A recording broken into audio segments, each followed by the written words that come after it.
Bonjour à toutes et à tous. Alors aujourd'hui, on va décortiquer ensemble un passage absolument essentiel du dernier jour d'un condamné de Victor Hugo, le fameux chapitre 17. C'est un texte très court, vous l'avez sans doute remarqué, mais il est d'une richesse psychologique et d'une puissance littéraire extraordinaire. C'est vraiment le moment où tout bascule pour le personnage. Alors voilà le plan pour notre analyse. D'abord, on va s'attarder sur ce bref moment d'espoir.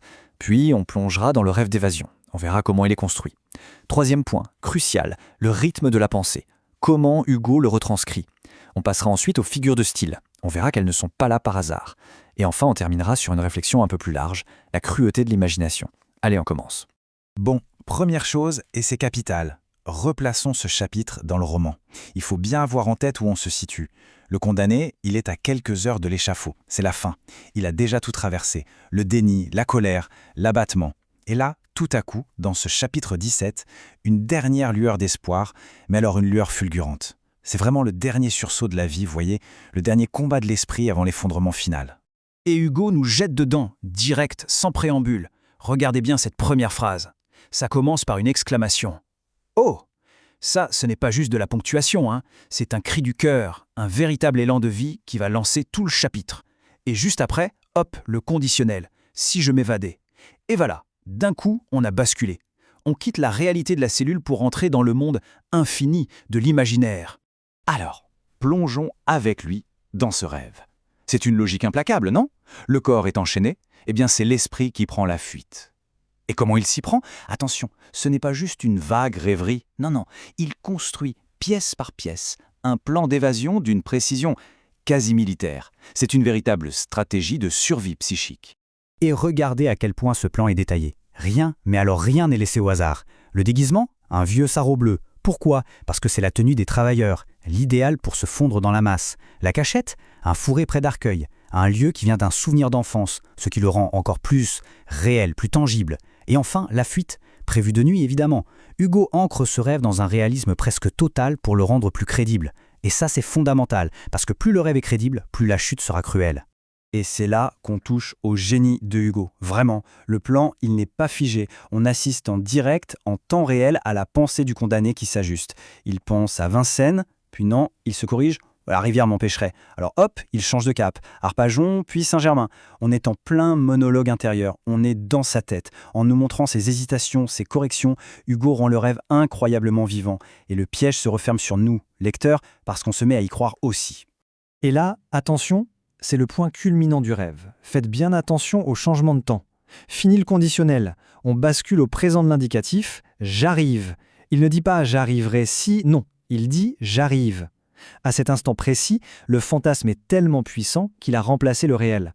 Pour le condamné et pour nous qui lisons, ça y est, l'évasion n'est plus une possibilité, c'est une réalité. Et là, c'est la chute. Brutale. Regardez cette phrase. 3 mots. Un gendarme passe. C'est d'une brièveté terrible. Froide, nette, comme une lame de guillotine. Tout le magnifique château de cartes du rêve, paf, il s'effondre en une seconde.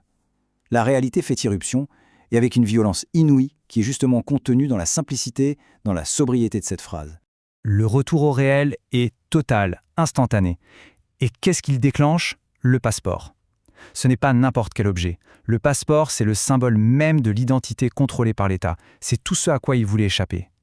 Et cette exclamation finale « je suis perdu », elle sonne comme un deuxième verdict. C'est une deuxième condamnation à mort. Le rêve est terminé, l'espoir est mort. Bon, maintenant qu'on a vu ce qui se passe, on va s'intéresser au comment. Parce que si ce texte est si puissant, ce n'est pas seulement pour l'histoire qu'il raconte, c'est pour la manière dont il la raconte. Hugo, c'est un musicien des mots. Il va jouer avec le rythme des phrases pour nous faire sentir, presque physiquement, ce grand écart entre le rêve et le cauchemar. Et ce contraste, il est flagrant. C'est une des clés du chapitre. D'un côté, pendant le rêve, vous avez des phrases longues, fluides, qui ondulent un peu comme la course du fugitif à travers les champs. Et de l'autre, après la chute, tout change. Le rythme devient haché, brutal, des phrases courtes, parfois nominales, saccadées. Ça sonne comme les battements affolés d'un cœur, ou comme une respiration qui se coupe net. C'est l'exemple parfait de quoi? La forme qui épouse le fond. Du grand art. Toute cette géographie mentale qu'il avait construite, tous ces noms de lieux qui symbolisaient l'espoir, tout ça est balayé, anéanti, et remplacé par une unique obsession. 2 mots, répétés comme un glas qui sonne. La mort, la mort. Son champ de conscience s'est complètement effondré pour ne plus contenir que cette seule et unique réalité. Pour arriver à une telle intensité, Hugo déploie tout son arsenal de figures de style. Et attention, insistons bien là-dessus, ce ne sont jamais de simples décorations, ce n'est pas juste pour faire joli. Chez Hugo, chaque outil littéraire a une fonction, un but précis. Il sert à créer du sens, de l'émotion. Alors, allons voir ça d'un peu plus près. Alors s'il y a une figure de style à retenir pour ce chapitre, mais vraiment une seule, c'est celle-là, l'antithèse. C'est la colonne vertébrale du texte, tout est construit dessus.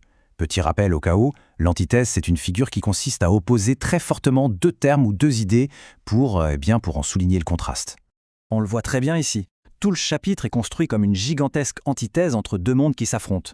D'un côté, on a l'extérieur, qui est synonyme de liberté et de vie, les champs, la course, les souvenirs d'enfance, et de l'autre, on a l'intérieur, la prison, la mort, le mur épais qui emprisonne, l'immobilité, l'attente. C'est vraiment de ce choc constant entre ces deux pôles que naît toute l'émotion pathétique du texte.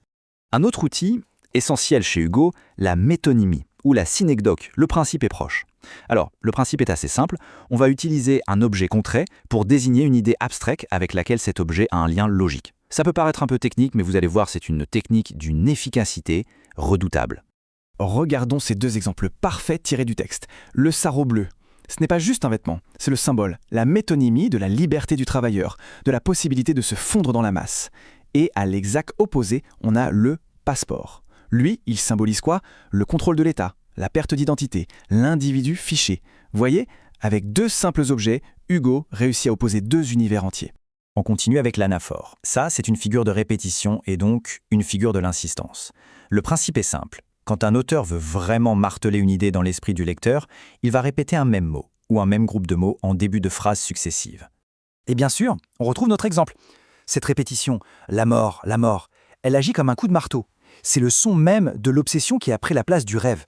Tout l'espace mental qui, quelques lignes plus tôt, était rempli par les détails du plan d'évasion, est maintenant complètement envahi par ce seul mot. C'est la victoire totale, écrasante de la réalité sur le fantasme. Allez, une dernière figure à identifier, et pas des moindres, l'apostrophe. C'est très simple, c'est quand le narrateur s'adresse directement à quelqu'un ou à quelque chose, y compris à lui-même. C'est un procédé qui a un effet assez théâtral et qui rend le monologue intérieur beaucoup plus vivant. Et c'est exactement ce qui se passe ici. Quand il s'écrie « Ah, malheureux rêveur », le condamné se parle à lui-même. En fait, il se dédouble. Il y a le moi qui a eu l'audace de rêver, et puis il y a l'autre moi, le moi lucide, qui le juge avec une cruauté sans nom. C'est ce mélange terrible d'auto-apitoiement et de mépris de soi. Et cette apostrophe, elle révèle surtout sa solitude la plus absolue. Il n'y a personne d'autre pour le juger ou le plaindre. Alors il est forcé d'être à la fois son propre bourreau et sa propre victime. On arrive au bout de notre analyse. Alors qu'est-ce qu'on doit retenir de tout ça? Ce que Hugo nous montre ici, c'est la nature profondément, terriblement paradoxale de l'esprit humain. L'imagination, la mémoire, toutes ces choses qui sont normalement des sources de réconfort, eh bien pour le condamné, elles se transforment en redoutables instruments de torture. Et la touche finale, le véritable coup de grâce de Hugo, se trouve dans la toute dernière phrase du chapitre. Le condamné se rappelle être venu enfant à Bicêtre, qui est aujourd'hui le lieu même de son supplice. Vous vous rendez compte de l'ironie tragique? Un souvenir qui aurait dû être heureux est complètement corrompu, souillé par le présent. Le passé n'est plus un refuge, au contraire, il devient un amplificateur de la douleur. C'est une véritable double peine. Non seulement il va mourir, mais sa mort détruit et empoisonne jusqu'à ses plus beaux souvenirs. Et je vais vous laisser avec cette question, une question pour prolonger votre propre réflexion. Ce dernier souvenir d'enfance à Bicêtre, quelle est sa fonction au fond?